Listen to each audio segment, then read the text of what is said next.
جو وہ رات تھی نا 12 بجے جب ہماری گورنمنٹ گری 9 کی رات, اس دن کلیئر ہونا شروع ہوا کہ سارا وقت ہمارے سے جھوٹ بولتے آئے. آپ کو پتا ہے کہ میں 1 سال پہلے گورنمنٹ گرنے سے 1 سال پہلے میں مڈل ایسٹ کے سربراہ کے ساتھ بیٹھا ہوا, شاہ محمود میرے پاس بیٹھا ہوا تھا. وہ مڈل ایسٹ کا سربراہ مجھے کہتا ہے کیا تمہیں پتا ہے کہ باجوہ تمہارے خلاف ہو گیا 1 سال پہلے.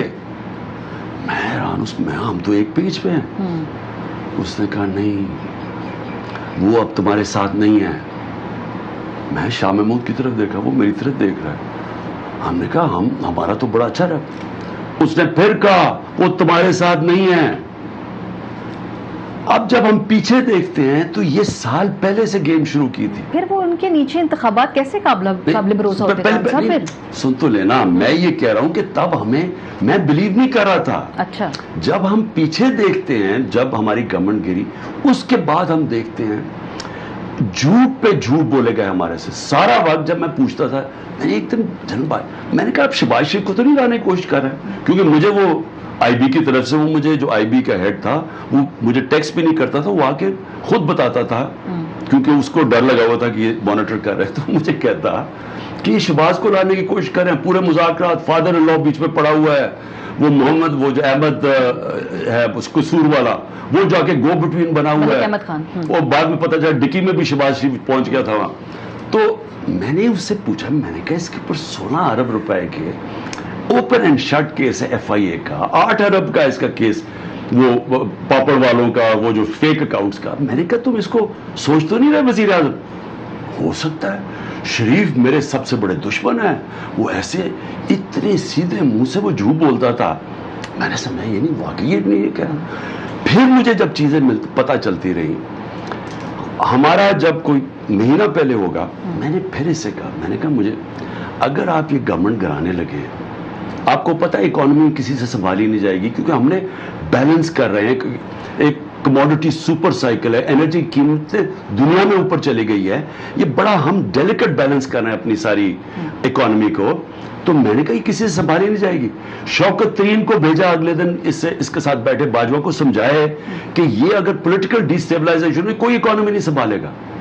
اور تب میں نے اسے کہا, میں نے کہا سنا آپ کو یہ ایکسٹینشن آفر کر رہے ہیں, ہم بھی آپ کو ایکسٹینشن آفر کر دیتے ہیں, لیکن گورنمنٹ نہ گرانا اس ٹائم پہ. یہ بھی کہا آپ نے, لیکن خان صاحب اس سے پہلے جب ان کا ٹینیور ختم ہو رہا تھا, اس سے 1 مہینے پہلے بھی آپ نے کہا کہ ایکسٹینشن دے کے الیکشنز انہی کے نیچے ہو جائیں اور پھر ہم آگے چلے جائیں. یہ آخری وقت میں آپ کو 2 دفعہ آفر کی. ایک دفعہ تب کی سیدھے منہ سے, اوہ میں نے تو پہلی ایکسٹینشن بڑی غلطی لینے کی, اتنا بڑا جھوٹ, پورا پریشر ڈال کے اس نے ایکسٹینشن دلوائی ہے نا. وہ اس وقت 2 جنرلز ہمارے پاس آئے, میرے سارے 4 مین سینئرز کو کنونس کر دیا کہ اس کو, میں ان کو کہتا گیا کہ یہ ٹائم نہیں ایکسٹینشن کا, نہیں وہ بڑا ضروری ہے. تو پہلے تو یہ کہنا جی میں تو چاہتا ہی نہیں تھا, پہلا جھوٹ. اس کے بعد جب ہماری گورنمنٹ گر گئی, میری جب عارف الوی کے ساتھ اس سے بیٹھی ہوئی, میں نے اس پھر کہا الیکشن ہم الیکشن چاہتے ہیں, صرف سٹیل میٹ سے نکلنا ہے کہ ایک ہی طریقہ ہے. تو کہتا ہو فلڈز آ گئے ہیں, وہ یہ ہوگا وہ ہوگا. ابھی تک ہم نے کہا اگر فلڈز کے دوران اگر آگے بھی چلا جاتا ہے اور کنٹینیوٹی آپ چاہتے ہیں تو ہم فلڈز کے دوران کے لیے ایکسٹینشن دے سکتے ہیں الیکشن کروانے کے لیے. یہ دوسری دفعہ تھا. اس کے علاوہ میں نے اس کو ایکسٹینشن کی بات نہیں کی. پہلی دفعہ کیونکہ مجھے یہ پتا چلا کہ شہباز شریف نے اس کو ایکسٹینشن آفر کی ہوئی ہے, وہ بعد میں پتا چلا کہ نواز نے نہیں مانا. ایشو کیا تھا؟ ایشو بڑا سمپل ہے. جنرل باجوہ نے ایکسٹینشن کا پلان کیا ہوا تھا, وہ امریکہ میں لابی کرنا شروع کر دی تھی انہوں نے کہ امریکنز اس کو, ان کی ایکسٹینشن کو انڈورس کریں. اس کے لیے ہندوستان سے بھی اچھے تعلقات چاہتے تھے. کشمیریوں کو ان کو کوئی فکر نہیں تھی, کیونکہ اگر آپ ہندوستان مودی کو بلا لیتے ہیں, کشمیریوں کو تو آپ نے ختم کر دیا نا. لیکن میرا اس سے آگے میری ریڈنگ میں آپ کو بتاتا ہوں, ہمارے جنرل باجوہ کی کوئی آئیڈیالوجی نہیں تھی. ان کی ہر انسان کا کوئی نظریہ ہوتا ہے. میں نے جو ان کو ریڈ کیا, ان کا کوئی نظریہ نہیں تھا.